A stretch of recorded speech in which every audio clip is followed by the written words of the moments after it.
When I was a kid, this was the basketball game everybody played. NBA Jam was easily the most popular basketball game of its day. Everybody played these games, even kids who didn't really like basketball. And yet the franchise turned into an abomination like this in only a few years. So, like, what happened here, right? How in the world did they screw up a franchise that badly? How did they get from, the fast and fun arcade game that we all loved with, like, great graphics to this garbage N64 game and these horrible Game Boy games that nobody wanted to play, right? Well, that's what we're going to look into today. This is the rise and fall of NBA Jam, and, of course, we're going to start with the rise. This is where basketball games started. Basketball on the Atari 2600 is only a one-on-one game. It also really sucks. While the graphics were a bit improved, the Atari 5200 version was also pretty underwhelming. I mean, seriously, it doesn't even look like fun. But of course, this was the early 1980s. I mean, it's not like the companies could create 5-on-5 basketball games back then. In fact, one-on-one stayed the trend for years and years because they couldn't make any more players. In 1983, Electronic Arts made a game called One-on-One for the Apple II that was probably like the ultimate in terms of the one-on-one genre. It might not look like much today, but the graphics were kind of amazing for the time. And this included some pretty impressive Easter eggs, such as the ability to shatter the backboard if you dunked the ball hard enough.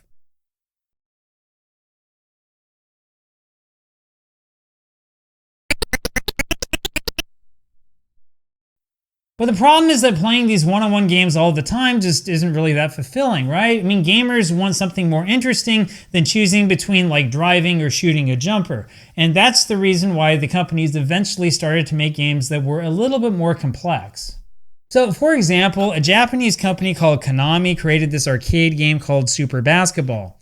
The idea here is to use your teammates to pass the ball down the court and hit a basket within a limited amount of time.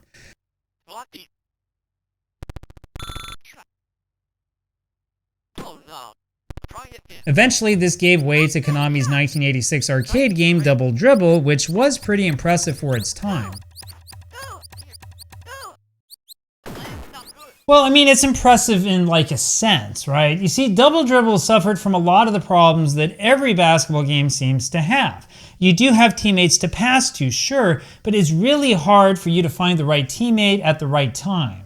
I mean, sure, you can always find instances where players made great one-on-one moves to defeat the defense in real life. But the truth is that the most spectacular plays involved incredible teamwork. And subtle things like making a great defensive play to lead to an instant basket are hard to recreate in video games, even to this day. So you see, the problem here with Double Dribble was actually twofold, right? Number one, you had to push a button to dribble the ball just to move down the court. That's really annoying, right? You play this game and you're like the whole game long, right? Because that button is also like the steal button, so you have to like keep hammering it to play defense. Anyway, the other problem is that you couldn't really choose which teammate to pass the ball to. You just had to hope that when you push the pass button that the game chooses the right guy. In fact, when you play the arcade version of Double Dribble, you'll find that you have more success if you just dribble the ball down the court. If you pass too much, the ball will be intercepted. And so you'll wind up hammering that stupid dribble button over and over again until the machine breaks.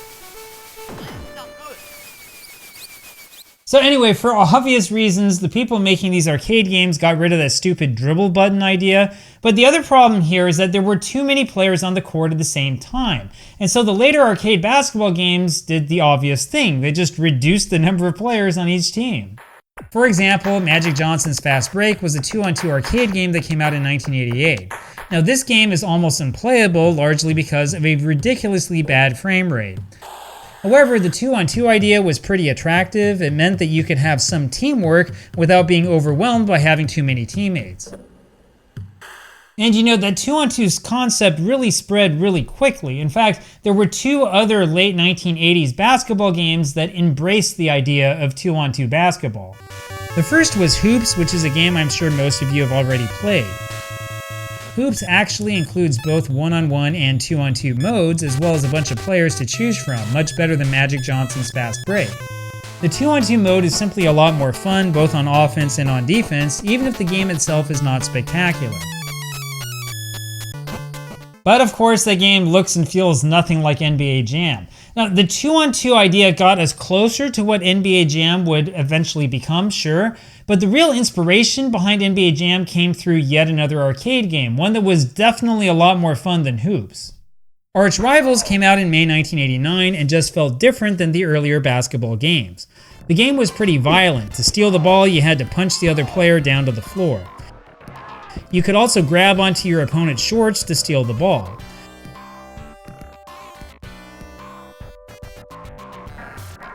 The problem, though, is that the flow of the game was being ruined constantly by these cutscenes after made baskets. Now, Arch Rivals was a game by Midway. This was an older arcade company that was looking for the right balance between attitude, playability, and flashiness. And in the space of about 3 years, Midway managed to convince the NBA to give it a license to make a game that had a real official feel to it. Okay, first of all, you should know that the information here comes largely from this excellent book, NBA Jam by Rayan Ali. You really need to get this if you're a fan of this game. Basically, Midway was looking for a way to make a successful sports-based arcade game. This game, Pigskin 621 AD, came out in 1990 and used the same hardware as Arch Rivals, though the flow was a lot better. Pigskin 621 AD is a forgotten classic. It's really one of the most fun football arcade games of all time, even though it doesn't really follow the rules of the sport. You see, Midway slowly figured out that the thing that made arcade games great was the arcade playability. It's not because the game's like a realistic simulation or whatever. If the gameplay hooked the players on the game, honestly, nothing else mattered. In contrast, Midway came out also with this game, High Impact Football, in 1991, though it was under the Williams brand name. High Impact featured play calling and actual football rules, though at least there was a bit of fan service here and there.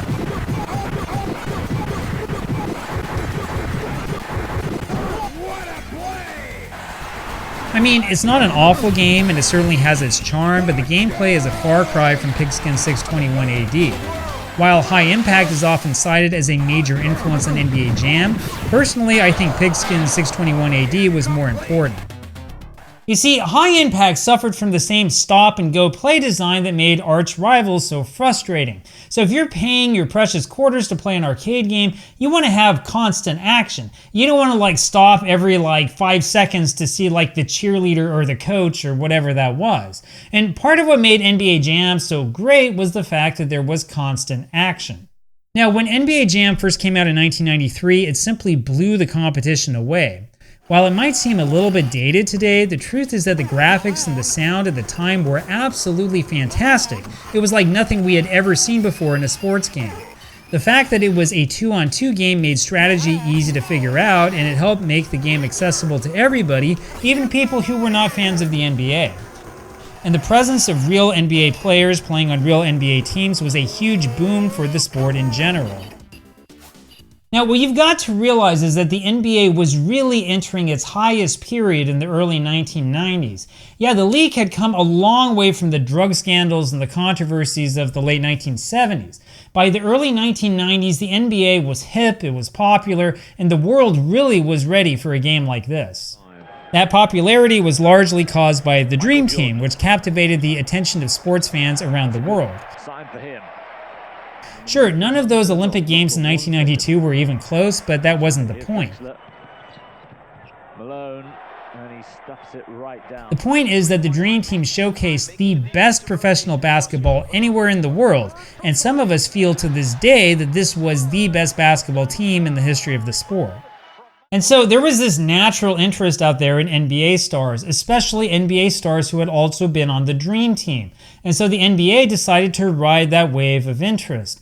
NBA Jam was first previewed during the 1993 NBA All-Star Game. In fact, that name, NBA Jam, that comes from the NBA Jam session, which made its debut during the All-Star Game in Salt Lake City, Utah. And I know because I went to the NBA Jam session back when I was 8 years old. In my opinion, the 1993 All-Star Game was by far the greatest All-Star Game in the history of the NBA. And this was the NBA Jam session. This was an extended fan-focused event that was designed to allow everybody to get in on the All-Star Game action, even if they didn't have tickets to the actual game. Now, when you combine that with the fact that NBA Jam was deliberately designed to feel like the NBA on NBC, you can see why the game was so popular. Of course, there were also a few extras that made this game really, really special. If you put in the right code, you could unlock members of the programming team as hidden characters in the game. This also included Aaron Morris, which a lot of people mistakenly think is Michael Jordan. This is actually a streetball player who they used as a model for the characters. But the presence of these hidden characters, as well as other cheats, made this game unbelievably popular. In fact, NBA Jam was a massive success in the arcades. In fact, while I was doing research for this, I saw some listings of like the most popular arcade games of all time. One of those listings listed NBA Jam as the 5th most popular arcade game of all time. We're talking like hundreds upon hundreds of millions of dollars of revenue. And of course, that meant that they had to come out with a sequel, right? NBA Jam Tournament Edition came out in 1994 and was an extension of the first game. It was essentially the same game, except you could change players at halftime or even teams if you knew the secret. After years of rumors, it was Tournament Edition that finally allowed you to play as the cheerleaders, including the incredible Carrie Hoskins. And earlier versions of the game even let you play as Mortal Kombat characters or even the Grim Reaper. So for some of us, the arcade version of Tournament Edition was really the perfection of the franchise. Now this was essentially the same game as the original with a few added dunks and some extra animations, plus with more extra hidden characters. And there were some other bonus features that were extras that were only revealed decades after the game came out. For example, there were rumors for years that you could play as Michael Jordan. Now there is a version where you can play as Jordan, though it was extremely limited. Basically only Michael Jordan had that version of the game. There was also a version where you could play as Ken Griffey Jr., which was rumored to only exist at Griffey's house. I can play as both of them in this version called NBA Jam Special Edition, which is a reconstruction made from combining old Midway ROM files that were never officially released. And now the cool part is that the guys who put this together are working on a similar update for NBA Hang Time. So when that one winds up coming out, that will probably end up being the greatest arcade basketball game of all time. Look for more news on this channel once they've got a playable version ready, because you know as soon as it's ready, I'm diving in. Anyway, NBA Jam was at its height in 1994, which of course meant that the downfall was coming around the corner. You see, in this world, we just can't have nice things. Now, with NBA Jam at the height of its popularity, you would think that the franchise would never end. However, a disagreement between Midway and Acclaim, the company that had the rights to make the home console ports of NBA Jam, led to an unfortunate falling out. So in early 1996, less than a year after it released the home ports of NBA Jam Tournament Edition, Acclaim released this game called College Slam. It was basically a stripped-down version of NBA Jam Tournament Edition featuring generic college teams and no actual players. And even if you look closely at the title screens, you'll realize that the name Midway isn't mentioned anywhere, even though this game is undoubtedly based on Midway's NBA Jam source code. Now, I think that the breakup between the companies happened a little bit before College Slam came out. My understanding is that this came because Midway was upset that Acclaim was making so much money with its less than ideal ports of like Mortal Kombat 2 and NBA Jam Tournament Edition. However, when it came to the future of the NBA Jam franchise, the breakup between those two companies was obvious, and honestly, it was also kind of embarrassing. First came NBA Hang Time, which was really the proper successor to NBA Jam. So in addition to those alley-oop passes, NBA Hang Time also featured improved animation and much better graphics. It's also much easier to play defense than in the NBA Jam games, and defense is a lot more important if you actually want to beat NBA Hang Time. Most fans consider NBA Hang Time to be the best in the series. Now, I didn't think that way at first, but you guys won me over in the end. Hang Time is just simply a tremendous game. It offers tons of extra features that will keep you playing for a long time. For example, you can create your own player, provided that you're willing to spend your money on it. When you go back to play the game again, your character will come up automatically when you put in your initials and PIN number. Wide open. That gives this game a sort of RPG feel to it. You can develop your character over time into the ultimate NBA Jam athlete. Anyway, Midway did an amazing job with that arcade game, and the home ports of NBA Hang Time are great too. They're much better than NBA Jam Tournament Edition, with one exception. The Super Nintendo port, we just pretend that one didn't happen.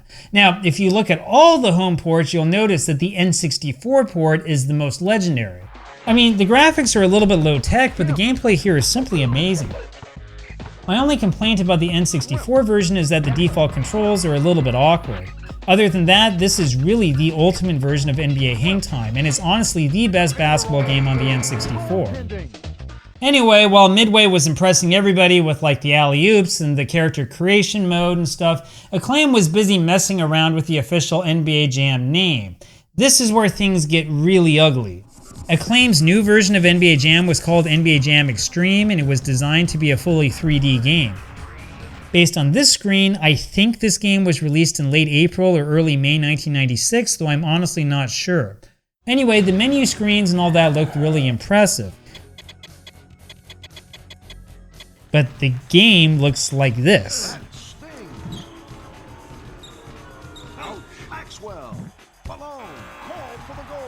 Yeah, that was a problem. So you see, Midway came out with this fantastic 2D successor to NBA Jam, a game that people still talk about today. It was like the ultimate extension of the NBA Jam concept.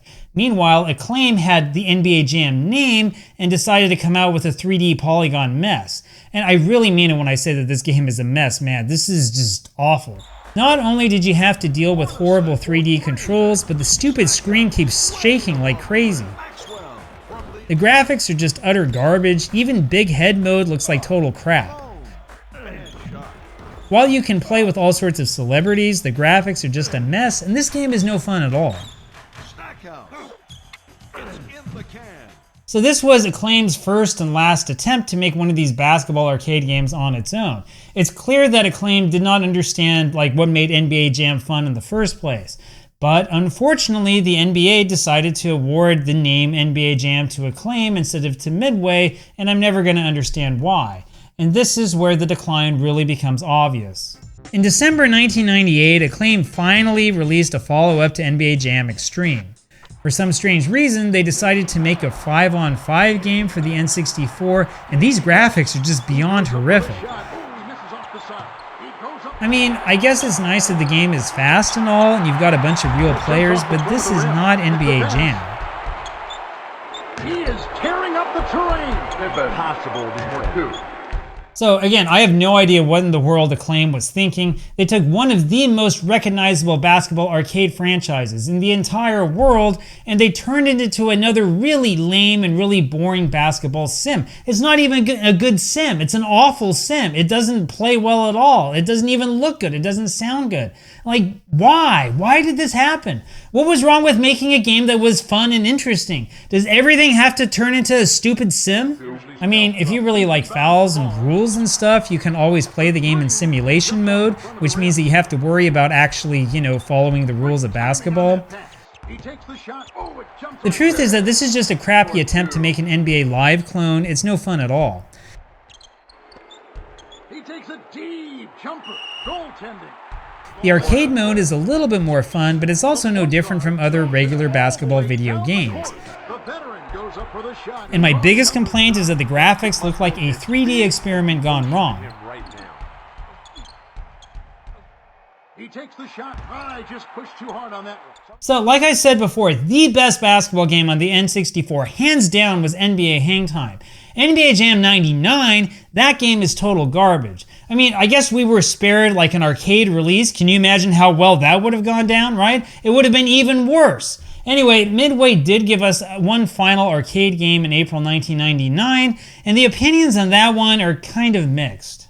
NBA Showtime, the NBA on NBC, was Midway's last arcade basketball game. This is basically an extension of the NBA Hang Time concept with cool additional features like instant replay.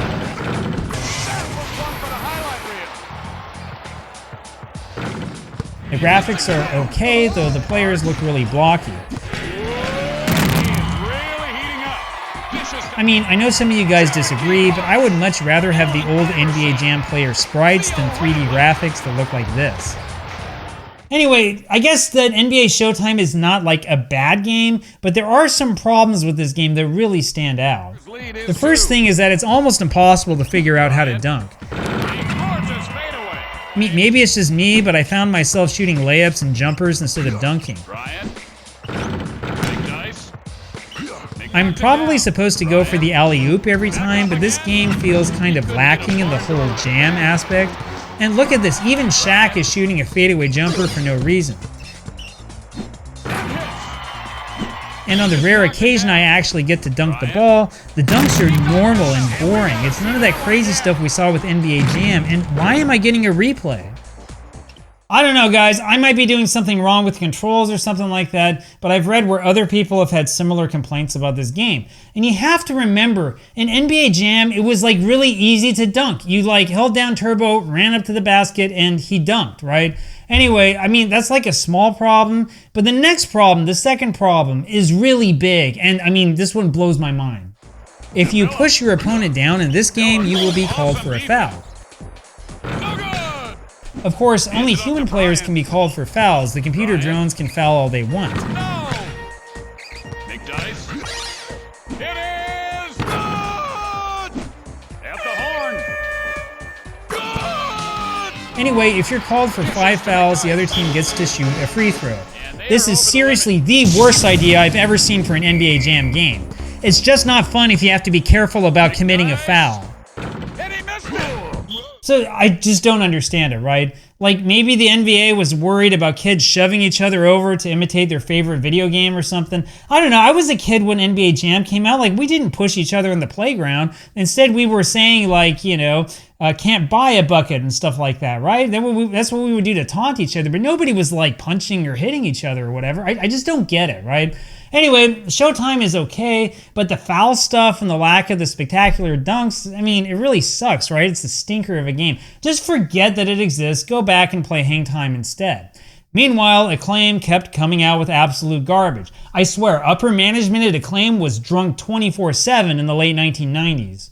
NBA Jam 2000 was the next in the series, and this game really sucks. I mean, the nice thing is that they brought back the 2-on-2 arcade mode, which they call Jam Play. But this game is honestly an unplayable mess.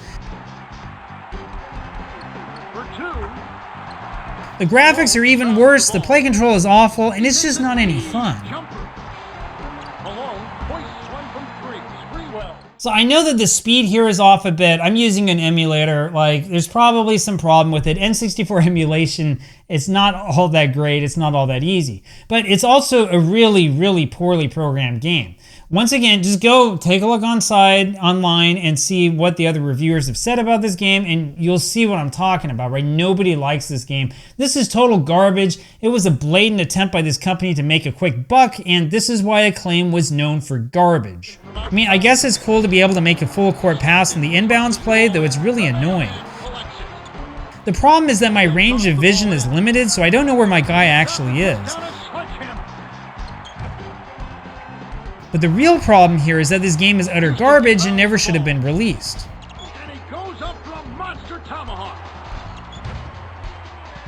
And the series only really got worse from there, so fasten your seatbelts because this is going to be one bumpy ride as we go downhill. Acclaim ruined this series.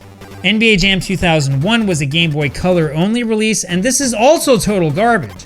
I mean, I guess it's nice that the 2-on-2 mode is the default, but this is because of the Game Boy Color's limitations, not because the company wanted to, you know, satisfy arcade fans or anything like that.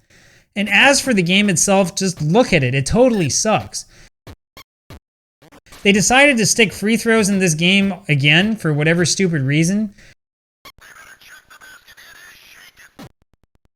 Your guy gets like stuck all the time. You literally can't see anything on the court. and the sound is like an Atari 2600 game. Yeah, NBA Jam 2001 was horrible, and the series only got worse from there, believe it or not. Acclaim apparently just gave up totally on making good games and decided to shovel out the worst slop it possibly could instead. Like, you've heard of like AI slop bad? This makes AI slop look good. The next year's game is a serious contender for the worst basketball game I have ever played. NBA Jam 2002 was on the Game Boy Advance, which theoretically should have been a good thing. The reality is that this game is utter garbage. Nicely received. I mean, just look at it. This is ridiculous. Oh, he's going all the way. Nicely This is received. easily the worst NBA Jam game of all time. Received. Anyway, thankfully, after that abomination, Acclaim finally decided to give up on the handheld market. Now, if you're wondering why Acclaim suddenly started to make this low-effort shovelware, you need to remember that Acclaim was the company that controlled LJN for basically the entire decade of the 1990s. So everything that you've heard about LJN being notorious and this game sucks and, you know, we want to like destroy this game, we're going to light it on fire and stuff, that's all actually Acclaim. Now, Acclaim tried to make one more NBA Jam game, which thankfully came out on a modern system, and this game is what it is. So the nice thing is that this game isn't utter garbage. This is a 3-on-3 game, sort of like the NBA Street Series. They brought back the spectacular dunks, which is a major plus. But the controls are awful, and the game just doesn't have that NBA Jam feel to it. Everything feels kind of delayed, which is my biggest problem with this game. But I mean, at least it's not utter slop tier garbage, I'll give them that. Anyway, Acclaim wound up going bankrupt in September 2004. Oh, what a shame. Oh, how sad I am that Acclaim went bankrupt, right? This company was known for crappy games created by low-budget contracting companies. How sad I am that they went under. Anyway, at some point in time, EA wound up with the NBA Jam rights, and that gave us what is by far the most famous modern version of this game. EA's version of NBA Jam came out for the PS3 around 2010. I'm playing a modified version of the Legends on Fire edition here. And surprise, surprise, this game actually feels like NBA Jam, well, sort of. The graphics are spectacular, and this particular version has tons of legendary players to choose from, which is really cool. And you can actually play defense, which is something you could never do in the Acclaim games. Get that stuff out of here. And you know, it's not bad. In fact, a lot of people really love this version. My only complaint is that the controls are delayed, and this is mostly because EA Sports, as always, is so freaking obsessed with those stupid, unskippable animations. It's hard to see, but all these moves and crossovers happen about 2 seconds after I push the button. Lightning quick on the crossover. Misfires. However, it really does feel good when you can get a play to actually work. Passes it up. The hula hoop, uber hoop dunk. And honestly, I really wish we could get more NBA Jam games like this one. Nothing doing there. Grabs the rebound. Irving. Boom shakalaka. Now, the sad and confusing news is that the series ends here. Yeah, that means that NBA Jam is yet one more of the popular series that EA Sports got its dirty hands on and destroyed. It's been a decade and a half now, and we've not seen anything new come out from this series, and there's no news about them even trying for this. Frankly, EA Sports is just as bad as freaking Acclaim. Anyway, there is a little bit of hope for the future thanks to this NBA Superstars game. I don't have any game footage for you guys, but at least you can look at like these screenshots. Basically, this game was programmed by some of the old NBA Jam programming team, and it's kind of a modern and updated approach to the concept, and then you play it on this ridiculously huge HD screen. But the game costs a freaking fortune to play, right? Like, the cool part about NBA Jam is that it was a quarter to play a quarter, or like 2 quarters if the people running the arcade were greedy, right? These days, a single quarter in game costs like $2 or $3 or whatever. That's more than the whole game used to cost.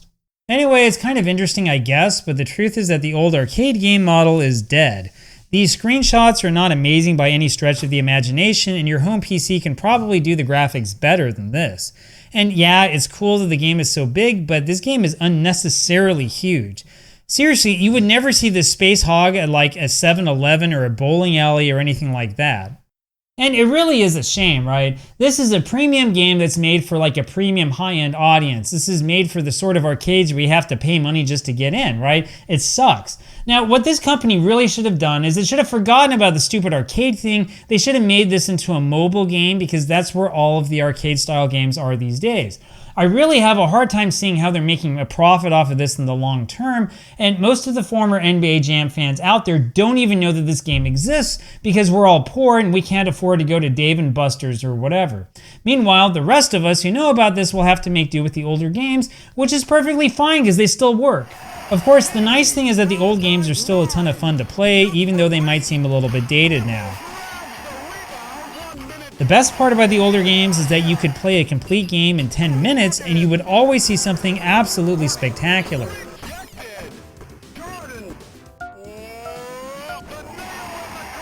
We seriously need more arcade-style games like this again. Games that are designed to be fun, not to be simulations.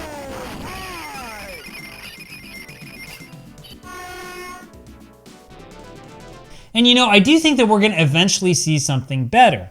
Until we do, though, the spirit of the old NBA Jam games lives on. Well, the good ones, that is, not the acclaimed garbage. And the good games are just as much fun today as they were back when I was 9 years old.